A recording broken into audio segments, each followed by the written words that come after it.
கிறிஸ்துவுக்குள் அன்பான கர்த்தருடைய பிள்ளைகளே, உங்கள் யாவரையும் ஆண்டவராகிய இயேசு கிறிஸ்துவின் ஈடு இணையற்ற பரிசுத்த நாமத்தினால் உங்களை ஆசீர்வதிக்கிறேன், வாழ்த்துகிறேன்.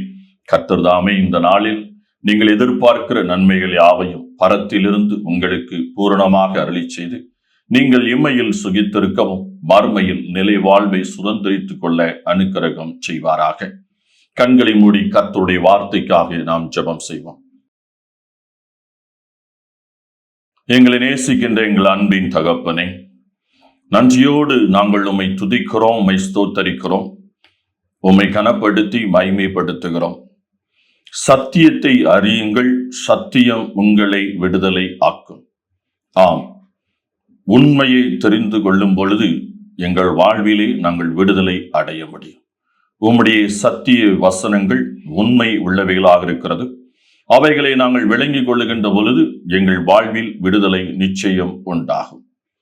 இந்த நாளிலே நாங்கள் தியானிக்கிற இந்த வேத வாக்கியங்கள் எல்லாம் நாங்கள் விளங்கிக் கொள்ளவும் விடுதலை பெறவும் அனுக்கிரகம் செய்வீராக. ஆமென். இந்த நாளிலே நாம் தியானிக்கும்படியாக எடுத்துக்கொண்ட வேத பகுதி லூக்கா 15வது அதிகாரம்.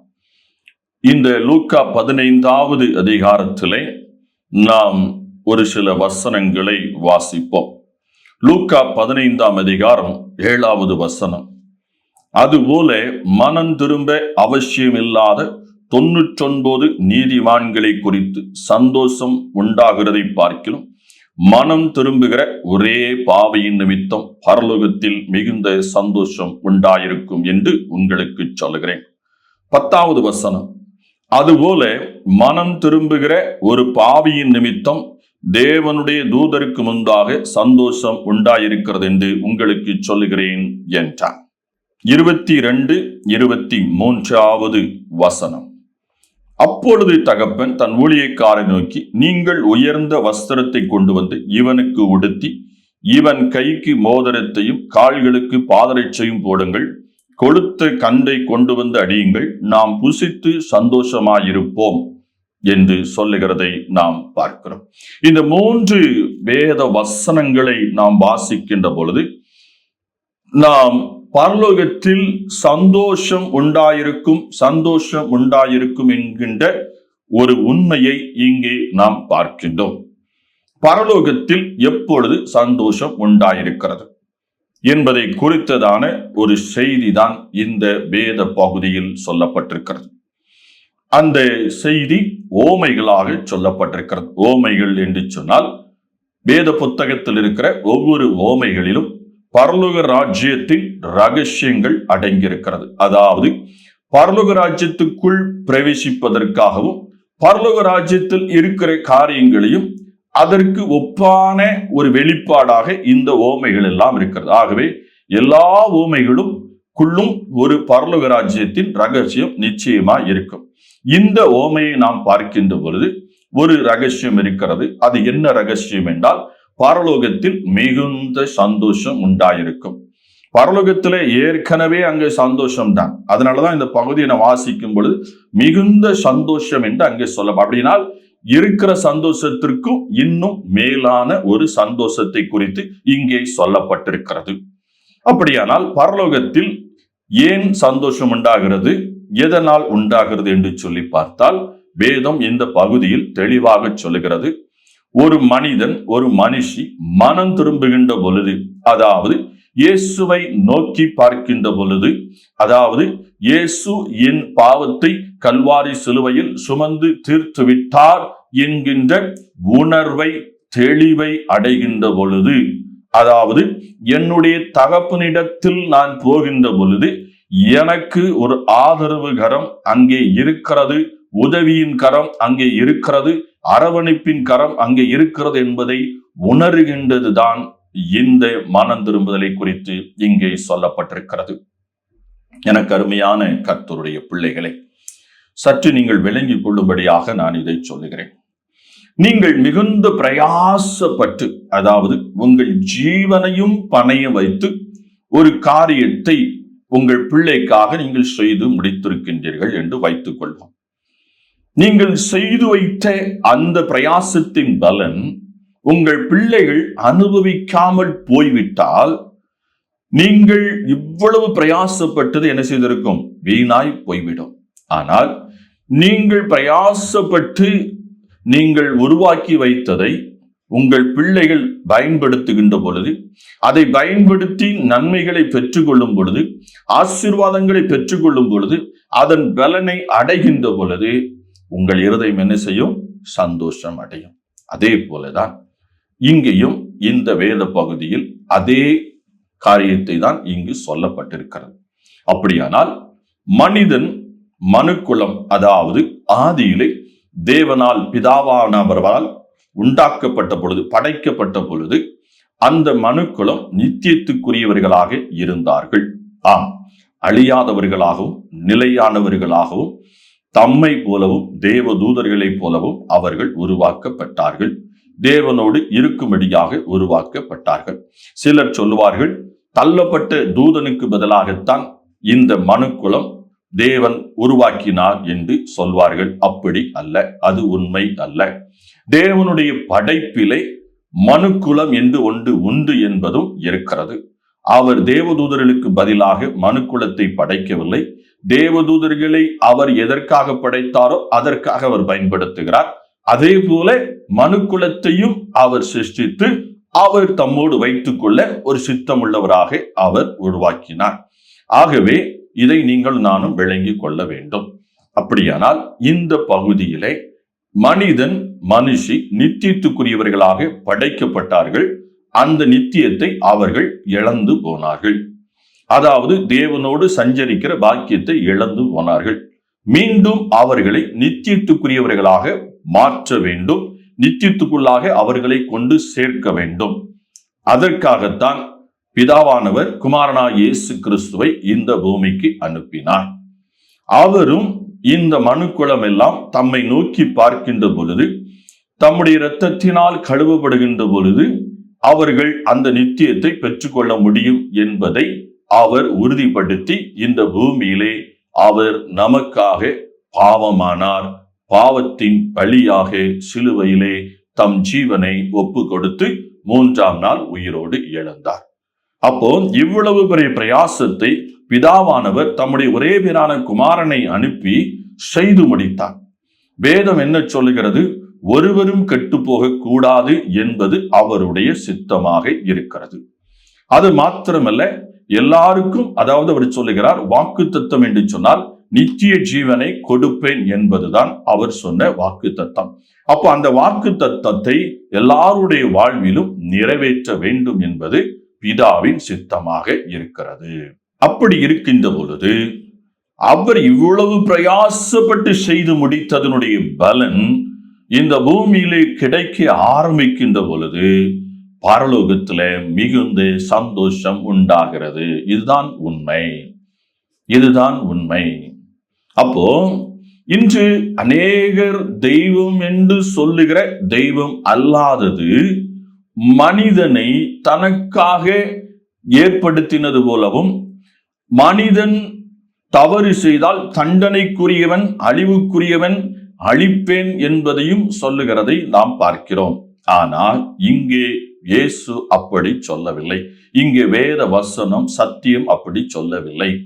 அவர் அழிந்து போகிற நிலையில் இருக்கிற மனுக்குலம் அழியாத ஒரு நிலையை அடைய வேண்டும் என்பதற்காக தெய்வமாகிய இயேசு இந்த உலகத்திற்கு வந்தார். அப்போ அழிந்து போகின்ற நிலையில் இருக்கிற, அதாவது பாவத்திலே மாண்டு கொண்டிருக்கிற மனிதனும் மனுஷியும் மனம் திரும்பி இயேசுவை நோக்கி பார்க்கின்ற பொழுது பரலோகத்திலே மிகுந்த சந்தோஷம் உண்டாகி இருக்கிறது. ஏனென்றால் இயேசு கிறிஸ்து சிலுவையில் பட்ட பாடுகள், அவர் மனுக்குலத்துக்காக செய்த பிரயாச்சித்தத்தின் பலனாக ஒவ்வொரு ஆடுகளாக, ஒவ்வொரு வெள்ளி காசாக, ஒவ்வொரு தூரமாய் போன மனிதர்களாக இருக்கிற ஒவ்வொருவரும் அவரிடத்திலே வர வர அங்கே பரலோகத்தில் மிகுந்த சந்தோஷம் உண்டாயிருக்கிறது. எனக்கு அருமையான இந்த கர்த்தருடைய வார்த்தையை கேட்டுக்கொண்டிருக்கிற பிள்ளைகளே, நீங்கள் யாராயிருந்தாலும் சரி, இயேசு உங்களை அழைக்கிறார். உங்களை நேசிக்கிறார், உங்களில் அன்பு செலுத்துகிறார். அவர் என்ன உங்களிடத்தில் எதிர்பார்க்கிறார்? நீங்கள் செய்த பாவங்களை அறிக்கை செய்து மனம் திரும்புங்கள். இன்று இந்த உலகத்திலே சத்துருவானவன் உங்களை பார்த்து சொல்லுவான், நீ ஒரு பாவி, நீ ஒரு அக்கிரமக்காரன், நீ ஒரு மீறுதலை நடப்பித்தவள் என்று உங்களை குறித்தும் என்னை குறித்தும் அவன் குற்றப்படுத்துவான். இயேசு சொல்லுகிறார், உன்னுடைய பாவத்தை நான் சிலுவையில் பரிகரித்து விட்டேன், நீ மனம் திரும்பு, நீ இந்த பழைய பாவத்திலிருந்து நீ மனம் திரும்பு. நாம் பார்க்கிறோம், முதலாவது காணாமல் போன ஆடு என்று சொல்லப்பட்டிருக்கிறது, இரண்டாவது காணாமல் போன வெள்ளி காசு என்று சொல்லப்பட்டிருக்கிறது, மூன்றாவது தகப்பனை விட்டு தூரமாய் போன மகன் என்று சொல்லப்பட்டிருக்கிறது. எனக்கு அருமையான கர்த்தருடைய பிள்ளைகளே, இந்த மூன்றில் நீங்கள் எதுவாக இருந்தாலும் சரி, ஒருவேளை நீங்கள் காணப்படாத ஒரு மனிதர்களாக இந்த உலகத்தில் பாவத்து நிமித்தம் இருள் நிறைந்த வாழ்க்கையில் உங்கள் வாழ்வு இருந்தாலும், இன்று இயேசு சொல்லுகிறார், என்னை நோக்கி பார், என்னை நோக்கி பார் என்று சொல்லுகிறார். நீங்கள் எங்கேயாவது அடியில் ஒடுக்கப்பட்ட நிலையில் பாவத்து நிமித்தம் சத்துரு உங்களை கட்டி வைத்திருந்தாலும் தேவன் உங்களை தேடிக் கொண்டிருக்கிறார். நீங்கள் எங்கேயாவது ஒதுக்கப்பட்ட நிலையில் ஒடுங்கி போய் இருந்தாலும் அங்கேயும் தேடி வருகிறார். நீங்கள் காணாமல் ஒருவரும் இல்லாத நிலையில் நீங்கள் அங்கலாய்த்துக் கொண்டிருந்தாலும் உங்களை தேடி வருகிறார். நீங்கள் ஒருவேளை தூரமாய் போய்விட்டாலும், இயேசுவுக்கும் உங்களுக்கும் சம்பந்தமில்லாத ஒரு நிலைப்பாட்டை அடைந்தவர்களாய் தூரமாய் போய்விட்டாலும் அவர் எதிர்பார்த்து காத்து கொண்டே இருக்கிறார். போயிட்டானே, இனி அவன் வேண்டாம் என்று அவர் உங்களை மறந்து விடவில்லை, உங்கள் நினைவாகவே இருந்து கொண்டிருக்கிறார். ஆகவே எனக்கு அருமையான இந்த வார்த்தை கேட்டுக்கொண்டிருக்கிற கர்த்தருடைய பிள்ளையே, நீ மனம் திரும்பு, மனம் திரும்பு. நீ இன்று உன் வாழ்க்கையில் இருக்கிற அசுத்தமான, அலங்கோலமான, அவலட்சணமான பாவ வாழ்க்கையை விட்டு வெளியே வா. வெளியே வருவதற்கு கிறிஸ்துவை நோக்கி பார். ஏனென்றால் கிறிஸ்து தான் உங்களை அதிலிருந்து விடுவிக்க முடியும். நீங்கள் கிறிஸ்துவை நோக்கி பார்த்து, இயேசுவால் என்னை இந்த பாவத்திலிருந்து, அலங்கோலத்திலிருந்து விடுவிக்க முடியும் என்று சொல்லி விசுவாசித்து நீங்கள் அவரை நோக்கி பார்த்து அவர் இடத்தில் கிட்ட வருவீர்கள் என்று சொன்னால், அவர் உங்களை அரவணைத்து முத்தமிட்டு உங்களுக்கு பாதரட்சைகளை போட்டு பொன்மோதிரங்களை போட்டு உங்களை அலங்கரிப்பதற்காக, அதாவது ராஜரீகமான ஆசாரியர்களாக உங்களை மாற்றுவதற்கு அவர் வல்லமை உள்ளவராயிருக்கிறார்.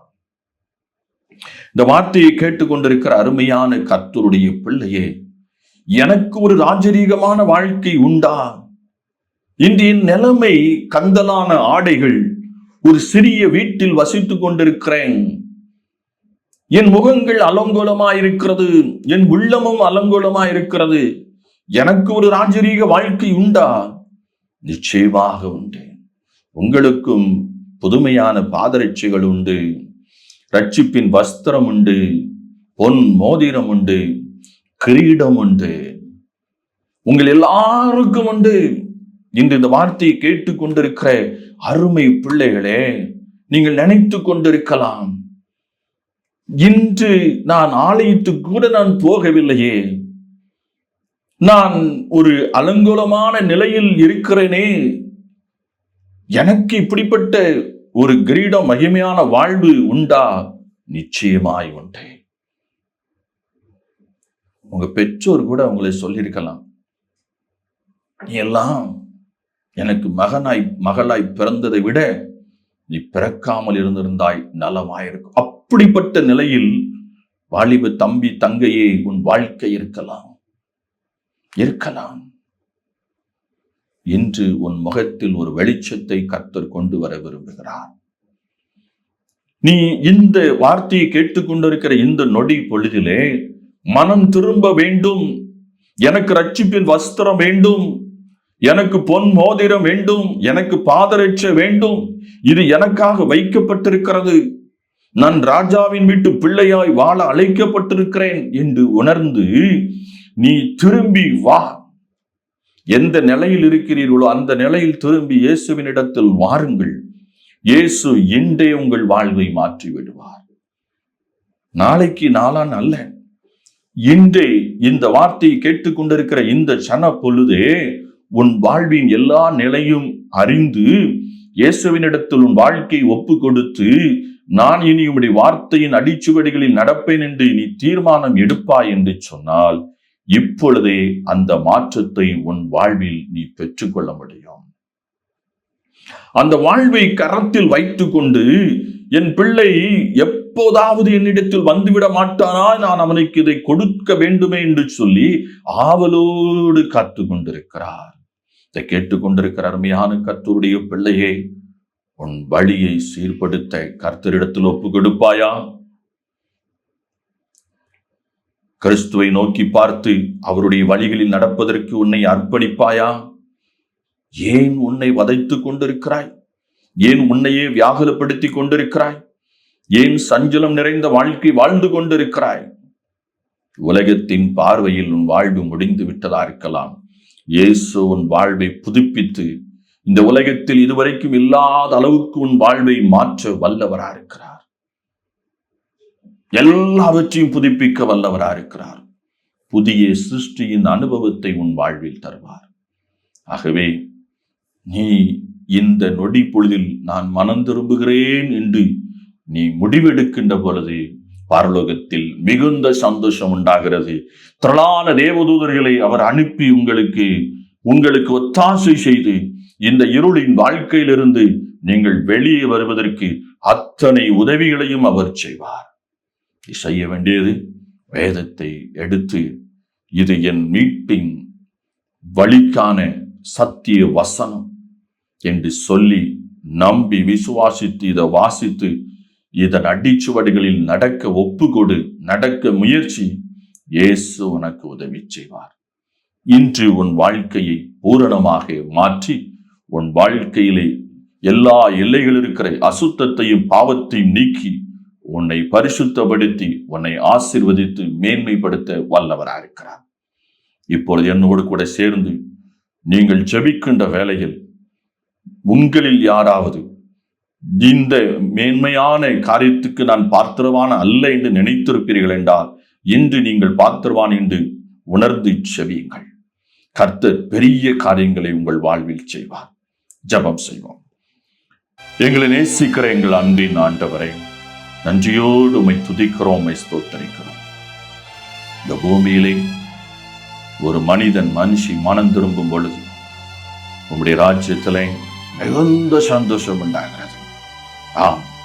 சந்தோஷம் நிறைந்த அந்த பரலோகத்திலே இன்னும் மிகுந்த சந்தோஷம் ஏற்படுகிறது என்று சொல்லி பார்த்தோம். அப்பா, இதோ உடைய வார்த்தையை கேட்டு இருளின் வாழ்க்கையிலிருந்து நான் வெளிச்சத்துக்கு வருகிறேன், எனக்கு வெளிச்சம் உண்டு என்பதை நான் கண்டு கொண்டேன், என் வாழ்விலும் ஒளி இருக்கிறது என்பதை கண்டு கொண்டேன், அது இயேசுவால் எனக்கு கொடுக்கப்படும் என்று சொல்லி விசுவாசிக்கிறேன் என்று அறிக்கையிட்டு உம்மை நோக்கி பார்க்கிறேன். இந்த ஒவ்வொரு பிள்ளைகளுடைய வாழ்விலும் ஒளி ஏற்றி தருகிறார். ஒடுக்கப்பட்ட நிலை, நெருக்கப்பட்ட நிலை, பாவத்தினாலே அலங்கோலப்பட்ட நிலை, இவை எல்லாவற்றிலிருந்து ஒவ்வொரு பிள்ளைகளையும் விடுவிக்க வேண்டும் என்று, ரட்சிப்பின் வஸ்திரத்தை அவர்களுக்கு தரிப்பிக்க வேண்டும் என்று நோக்கி மண் சாடி செபிக்கிறேன். அப்பா, எப்பேற்பட்ட பாவ அழுக்கு அவர்களை முற்றிலுமாக அழிவுக்கு நேராக வழிநடத்தி கொண்டு போயிருந்தாலும், அழிவுக்குள்ளாக மூடி மறைத்து வைத்திருந்தாலும், தேவனாய் கர்த்தர் இப்பொழுது அதிலிருந்து வெளியே எடுத்து அவர்களை சுத்திகரித்து ஆசீர்வதிப்பீரார். ராஜ்ய வீக ஒரு பிள்ளைகளாக இவர்கள் இந்த பூமியிலே வாழ்வதற்கு உதவி செய்யும்படியாக செபிக்க இந்த நொடி பொழுதிலே உடைய வாழ்விலே பெரிய ஒரு மாற்றத்தை நீர் ஏற்படுத்தி ஆசீர்வதிக்கும்படியாய் செபிக்கிறோம். எந்த தம்பி தங்கை தன் வாழ்வில் மாற்ற வேண்டும், இந்த இருள் பயம் நிறைந்த வாழ்க்கை வேண்டாம் என்று நோக்கி பார்க்கிறார்களோ அந்த தம்பி தங்கைகளுக்கும் அப்படிப்பட்ட கிருபைகளை இந்த நொடி பொழுதில் தந்து ஆசீர்வதிப்பீராக. இது அப்படி செய்வதற்காக நன்றி. இயேசுவின் மூலம் ஜெபிக்கிறேன் வல்லமுள்ள பிதாவே, ஆமென்.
நானே நல்ல மேய்ப்பன், நானே நல்ல மேய்ப்பன், இந்த உலகை ஆளும் மேய்ப்பன், இந்த உலகை ஆளும் மேய்ப்பன்.